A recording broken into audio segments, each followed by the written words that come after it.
السميع العليم من الشيطان اللعين الرجيم. بسم الله الرحمن الرحيم. الحمد لله المعروف من غير رؤية والخالق من غير رؤية الذي لم يزل قائما دائما إذ لا سماء ذات أبراج ولا ليل داج ولا بحر ساج ولا أرض ذات مهاد ولا خلق ذو اعتماد. والصلاة والسلام والتحية والإكرام على نبي الرحمة وخازن المغفرة وقائد الخير والبركة ومنقذ العباد من الهلكة سيدنا ومولانا أبي القاسم محمد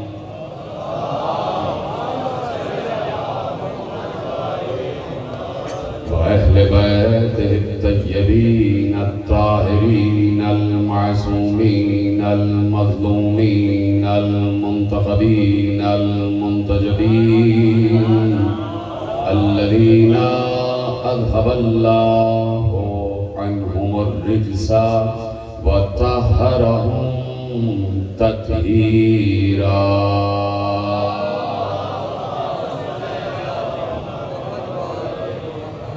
أما بعد فقد قال الله سبحانه وتعالى في محكم كتابه المجيد وفرقانه الحميد وقوله الحق. بسم الله الرحمن الرحيم. الذين آمنوا وتطمئن قلوبهم بذكر الله ألا بذكر الله تطمئن القلوب. صلوات محمد. 1448 ہجری کے عشر ماہ اعضاء کی آج آپ مرکزی امام بارگاہ دھوبی گھاٹ فیصل آباد میں 8ویں مجلس میں شریک ہیں. پروردگار عالم کا شکر ہے کہ اس نے ہمیں وہ شعور، وہ منزلت، وہ رفعت، وہ عظمت، وہ سمجھ، وہ تدبر، وہ تفہم، وہ تفکر، وہ تعقل، وہ ذہانت، وہ ذکاوت، وہ فراست، وہ سیانت، وہ دیانت، وہ ہمت، وہ حوصلہ، وہ عزم عنایت فرمایا ہے کہ ہم یہ بھی جانتے ہیں کہ مرتضیٰ کون ہے، ہم یہ بھی جانتے ہیں کہ مصطفیٰ کون ہے، ہم یہ بھی جانتے ہیں کہ مجتبیٰ کون ہے، ہم یہ بھی جانتے ہیں کہ انبیاء کون ہیں، ہم یہ بھی جانتے ہیں کہ اولیاء کون ہیں، ہم یہ بھی جانتے ہیں کہ معصومین کون ہیں، ہم یہ بھی جانتے ہیں کہ شہداء کون ہیں، ہم یہ بھی جانتے ہیں کہ صالحین کون ہیں، ہم یہ بھی جانتے ہیں کہ رحمت للعالمین کون ہے، ہم یہ بھی جانتے ہیں کہ طٰہٰ کون ہے، ہم یہ بھی جانتے ہیں کہ یاسین کون ہے، ہم یہ بھی جانتے ہیں کہ مزمل کون ہے، ہم یہ بھی جانتے ہیں کہ مدثر کون ہے، ہم یہ بھی جانتے ہیں کہ سراج المدین کون ہے، ہم یہ بھی جانتے ہیں کہ سراج مبین کون ہے، ہم یہ بھی جانتے ہیں کہ شاہد کون ہے، ہم یہ بھی جانتے ہیں کہ بشیر کون ہے، ہم یہ بھی جانتے ہیں کہ نذیر کون ہے، ہم یہ بھی جانتے ہیں کہ امام المتقین کون ہے، ہم یہ بھی جانتے ہیں کہ امیر المومنین کون ہے، ہم یہ بھی جانتے ہیں کہ یعصوب الدین کون ہے، ہم یہ بھی جانتے ہیں کہ یعصوب المسلمین کون ہے، ہم یہ بھی جانتے ہیں کہ قائد الغر المحجلین کون ہے، ہم یہ بھی جانتے ہیں کہ اسد اللہ کون ہے، ہم یہ بھی جانتے ہیں کہ اسد رسول اللہ کون ہے، ہم یہ بھی جانتے ہیں کہ حسنین کا نانا کون ہے، ہم ہم یہ بھی جانتے ہیں کہ زہرا کا بابا کون ہے، ہم یہ بھی جانتے ہیں کہ علی کا سسر کون ہے، ہم یہ بھی جانتے ہیں کہ مصطفیٰ کا داماد کون ہے، ہم یہ بھی جانتے ہیں کہ مصطفیٰ کی ایک چہیتی بیٹی کون ہے، ہم یہ بھی جانتے ہیں کہ مصطفیٰ کے نواسے کون ہیں، ہم یہ بھی جانتے ہیں کہ کعبہ کیا ہے، ہم یہ بھی جانتے ہیں کہ دوش رسول کیا ہے، ہم یہ بھی جانتے ہیں کہ دوش رسول پہ بلند ہو جانے والا کون ہے، ہم مصطفیٰ کی نماز کو بھی جانتے ہیں، ہم مصطفیٰ کے رکوع کو بھی جانتے ہیں، ہم مصطفیٰ کے سجدے کو بھی جانتے ہیں، مصطفیٰ کے سجدے کے وقت پشت پہ آ جانے والے کو بھی جانتے ہیں۔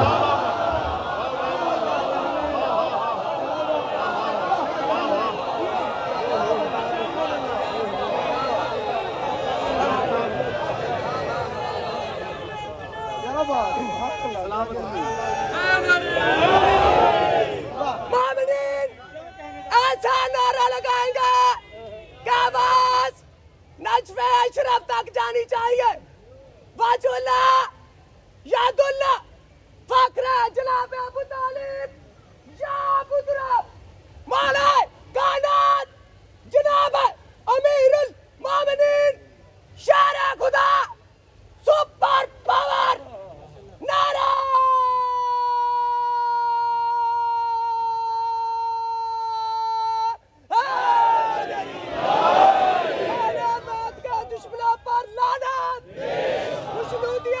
محمد وآل محمد بلند تر صلوات۔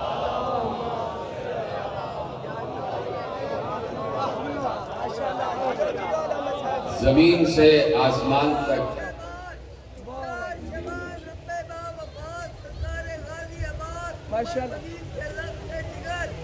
یہ دیکھو کون آ رہے ہیں کہ یا علی خود مسکرا رہے، جب کبھی جوان ہوگا ملے گا علم ابھی سے اس کے تیور بتا رہے ہیں، ملائک آئیں گے جھلائیں گے جھولا، یہ کون رام کر رہا ہے، حسین جھولا جھلا رہا ہے، کل ایمان آ رہا ہے۔ جیو جیو مساج ماشاءاللہ ماشاءاللہ۔ زمین سے آسمان تک، سرا سے ثریا تک لوح ہمیں بتائی گئی کہ کیا ہے، قلم کیا ہے، عرش کیا ہے، کرسی کیا ہے، سرادقات کیا ہیں، حجابات کیا ہیں، علم کیا ہے، علم کا عین کیا ہے، علی کا عین کیا ہے، میم مدینے کا میم کیا ہے اور محمد کا میم کیا ہے، حسن کا ہے کیا ہے، حسین کا ہے کیا ہے، علی کا عین کیا ہے، عباس کا عین کیا ہے۔ یہ سب ہم اس لیے جانتے ہیں کہ ہم حق مودت ادا کر رہے ہیں، اس لیے کہ اسی کو مودت کہتے ہیں۔ محبت ایک الگ چیز ہے، لیکن پیغمبر نے اپنی بیٹی کی مودت طلب کی ہے اور اللہ کے کہنے سے مودت طلب کی ہے۔ مودت اس وقت تک نہیں ہوتی کہ جب تک جس سے مودت کا تقاضا کیا گیا ہے اس کے ظاہر سے بھی واقفیت نہ ہو جائے اور اس کی روح سے بھی واقفیت نہ ہو جائے۔ اس لیے اپنی بیٹی سے مودت پیغمبر نے طلب کی کہ آخر میں طلب کی، جب تک اپنے گھر والوں کا رتبہ بتا نہ دیا۔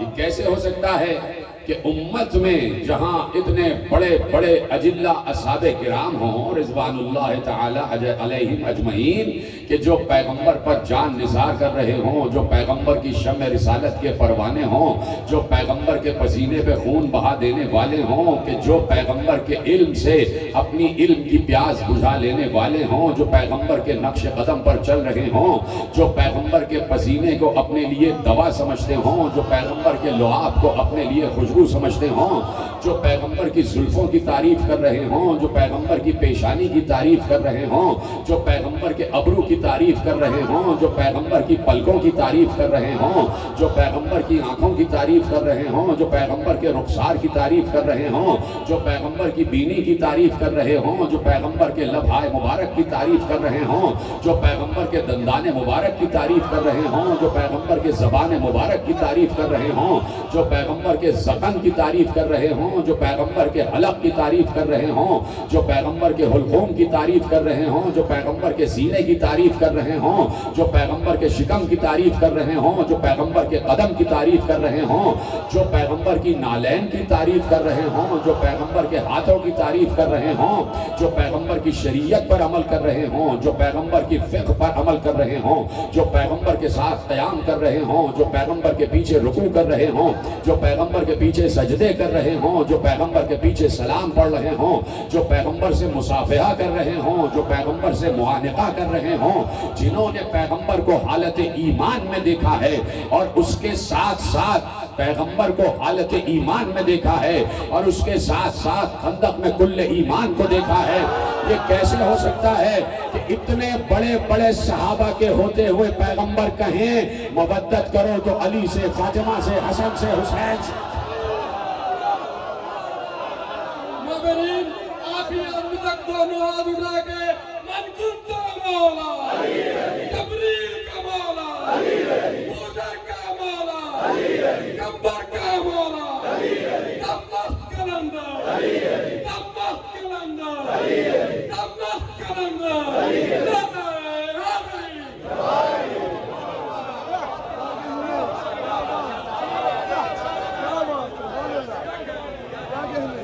توجہ فرمائی آپ نے؟ اتنے اجلہ صحابہ کرام جن کا احترام ہم کرتے ہیں اور کرتے رہیں گے، اس لیے ان کا احترام ہے کہ میرا دل کہتا ہے اور میرا حسن نیت و حسن ظن کہتا ہے کہ جب حکم مودت اترا ہوگا تو سب سے پہلے اصحاب ہی نے تو عمل کیا ہوگا۔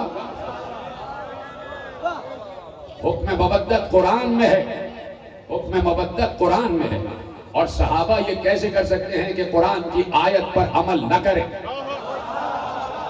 تو جب صحابہ آل محمد سے مودت کر رہے ہیں تو یہ کیسے ہو سکتا ہے کہ میں حب صحابہ کا دعویٰ کروں اور آل سے مودت نہ کروں؟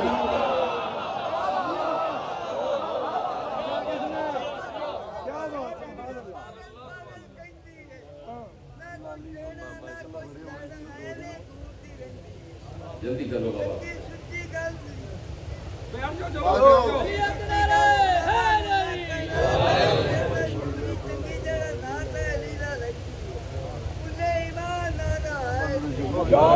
توجہ فرمائی آپ نے؟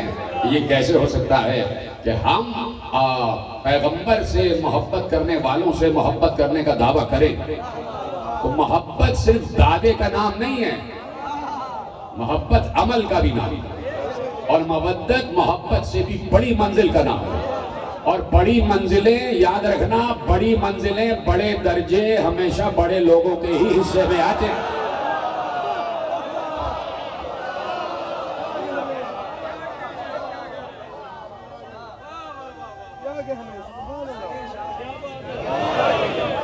اس لیے پیغمبر نے کہا میرے قربا سے مودت کرو۔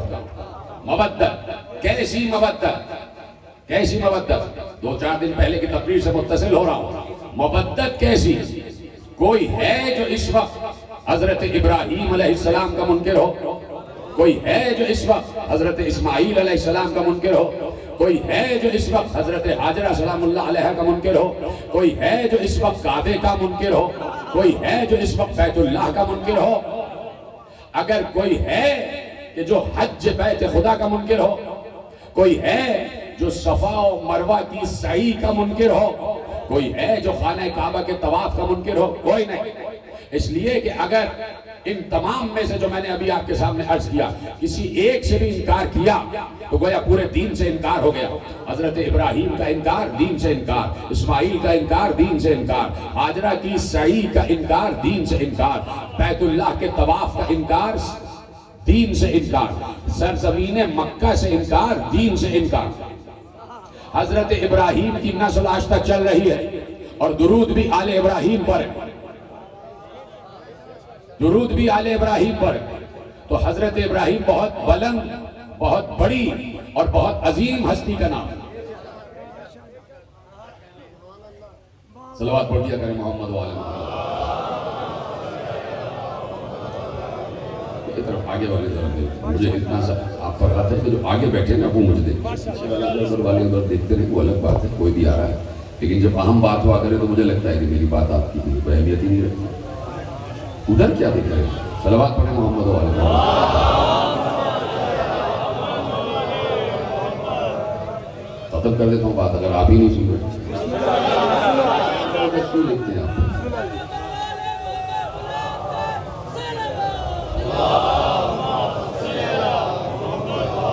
توجہ فرما رہے ہیں؟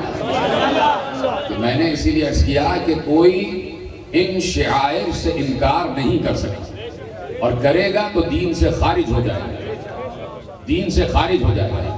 تو جو دین ابراہیم حنیف ہے، جس پر پیغمبر اور پیغمبر کے اجداد عمل کرتے رہے، یعنی پیغمبر کے جتنے بھی اجداد ہیں حضرت ابراہیم کے بعد اور خود پیغمبر تک، سب کے سب دین ابراہیم حنیف پر تھے۔ اور دین ابراہیم حنیف جو سب سے بڑی ایک بات ہے وہ یہ ہے کہ میں پرسوں کی تقریر میں عرض کر چکا اور آیت آپ کے حوالے کر چکا کہ جب حضرت ابراہیم اپنے شیرخوار بچے کو اور اپنی زوجہ کو اکیلے دو، ایک چھوٹا بچہ اور حضرت ابراہیم کی زوجہ چھوڑ کے گئے جہاں میلوں کہیں دور دور آبادی نہیں، جہاں پانی کا نام و نشان نہیں، جہاں پانی کا نام و نشان نہیں، کوئی ہے حضرت ابراہیم جیسا اللہ کا اطاعت گزار کہ اللہ نے کہا اپنی زوجہ کو اور اپنے بیٹے کو یہاں چھوڑو اور یہاں چھوڑ کے چلے جاؤ۔ تو اب ابراہیم کوئی کام، کوئی عمل، کوئی قول اللہ کی مرضی کے بغیر نہیں کریں گے۔ کہا ہے اللہ نے تو حضرت ابراہیم نے چھوڑا، اور اب میرا دل کہتا ہے کہ جو حضرت ابراہیم دعا مانگیں گے وہ بھی اللہ کے کہنے سے مانگیں گے، جو دعا مانگیں گے وہ بھی اللہ کے کہنے سے مانگیں گے۔ اس لیے حضرت ابراہیم جب جناب ہاجرہ اور جناب اسماعیل کو چھوڑ کر جانے لگے تو جاتے جاتے، قرآن میں ہے کہ جاتے جاتے دعا مانگی، فَاجْعَلْ أَفْئِدَةً مِّنَ النَّاسِ تَهْوِي إِلَيْهِمْ، پروردگار میں اپنی ذریت کو بے آب و گیاہ صحرا میں چھوڑ کر تیرے لیے جا رہا ہوں، اس لیے جا رہا ہوں لِيُقِيمُوا الصَّلَاةَ تاکہ یہ یہاں پر نماز قائم کریں۔ فَاجْعَلْ أَفْئِدَةً مِّنَ النَّاسِ تَهْوِي إِلَيْهِمْ، پروردگار تو یہ کر کہ کوئی بھی جب ان کی طرف آئے، میری ذریت کی طرف آئے تو آنے والے کے دل میں ان کی مودت قرار دے دے،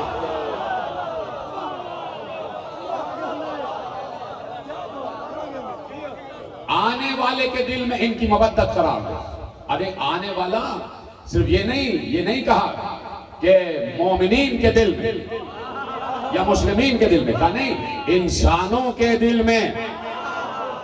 کیوں نہیں سمجھتا عالم اسلام اس بات کو؟ فَاجْعَلْ أَفْئِدَةً مِّنَ النَّاسِ تَهْوِي إِلَيْهِ، انسانوں کے دل میں ان کی محبت قرار دے۔ یہاں سے چاہوں تو ایک دم کسی اور طرف بھی نکل جاؤں، لیکن آپ کو ایک عظیم پیغام جو قرآن نے اس میں رکھا ہے وہ دیتا ہوا آگے بڑھتا ہوں۔ فَاجْعَلْ أَفْئِدَةً مِّنَ النَّاسِ تَهْوِي إِلَيْهِ، جو بھی انسان ان کی طرف آئے، جو بھی انسان ان کی طرف ہاجرہ و اسماعیل کی طرف آئے تو اس کے دل میں ان کی مودت قرار دے، ان کی مودت قرار دے۔ یعنی یہ جو ہمدردی کا جذبہ ہے اسے مودت کہتے ہیں، اور ہمدردی کے جذبے کے لیے ضروری نہیں ہے کہ مومن ہو یا مسلمان، انسان ہونا ضروری ہے۔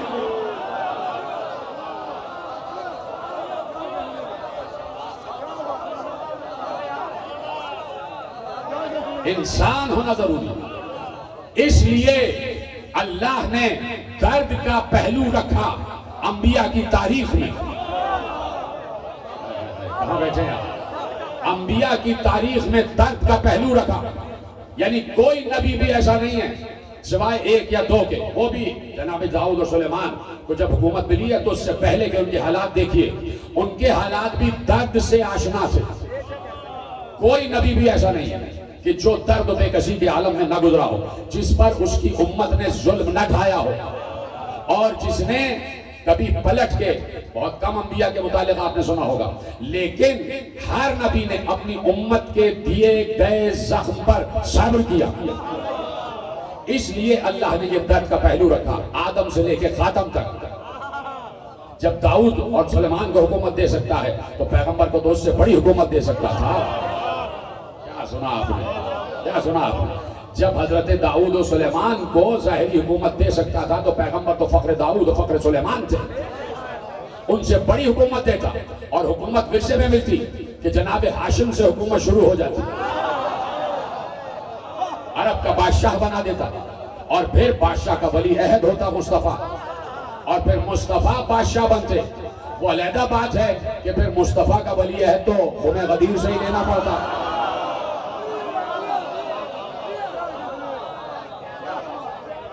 تو اب یہ ظاہری حکومت کیوں نہ دی؟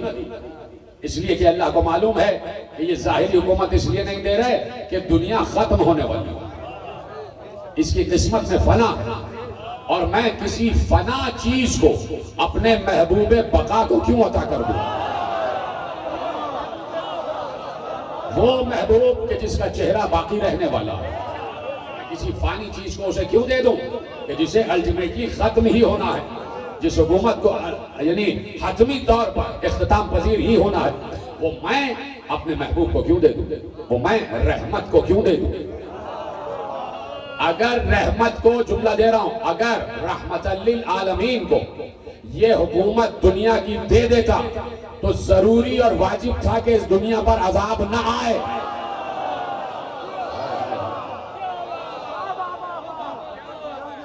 یہ رحمت للعالمین ہے. تو کیوں نہ دی حکومت؟ آدم سے لے کے خاتم تک سب انبیاء کے لیے درد کا پہلو رکھا. اس لیے کہ اللہ نے دل انسان میں، قلب انسان میں جو دل رکھا ہے اس میں ہمدردی کی طرفداری کا جذبہ رکھا. ہمدردی جو بے کسی سے ہمدردی ہوتی ہے، اس بے کسی سے ہمدردی کی طرفداری کا جذبہ رکھا. یعنی جہاں بھی قلب انسان ہے وہ ہمیشہ کسی بے کس کے لیے دھڑکتا ضرور ہے. پیغامات جا رہے ہیں اور آپ میرا ساتھ دے رہے ہیں، وہ ہر بے کس، ہر مظلوم، ہر صابر کے لیے دھڑکتا ضرور ہے. اور اس لیے اب بات آ گئی کہ قلب ہے، سینہ ہے، صدر ہے، اس کے اندر قلب ہے اور قلب کے اندر فؤاد ہے.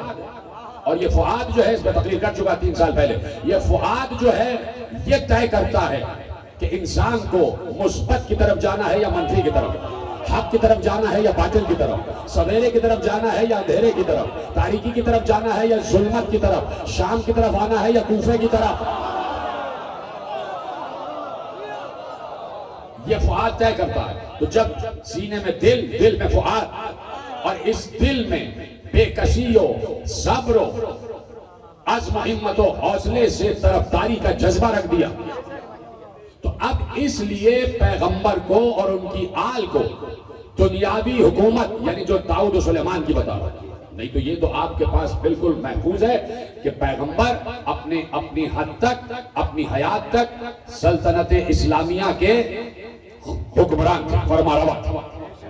جو ملت اسلامیہ تھی، جو ریاست اسلامیہ تھی، اس کے حکمران، اس کے فرما روا پیغمبر تھے. اور پیغمبر نے بعد غدیر علی کو حکمران اور فرما روا اعلان کیا. پیغمبر بتا گئے اور پیغمبر نے پوری وراثت کا اعلان کر دیا کہ یقیناً وہ سارے معاملات آپ کے ذہن میں ہیں. لیکن میں بات کر رہا ہوں داؤد و سلیمان والی حکومت، اور اسی لیے میں نے کہا کہ دنیا ختم ہو جائے گی، داؤد و سلیمان کی حکومت بھی ختم ہو گئی. تو اب پیغمبر چونکہ فنا نہ ہونے والی ہستی کا نام ہے اور مودت ان کی آل میں قرار دی گئی ہے اور مودت قیامت تک کے لیے ہے، اس لیے کہا کہ ہم تمہیں وہ والی حکومت جو ختم ہونے والی ہے وہ شاید نہ دیں، لیکن ایسی حکومت دے رہے ہیں جو قیامت تک ختم نہیں ہوگی. اور وہ حکومت ہے محبوں کے دل کے تخت پر بیٹھ کر حکمرانی کرنا.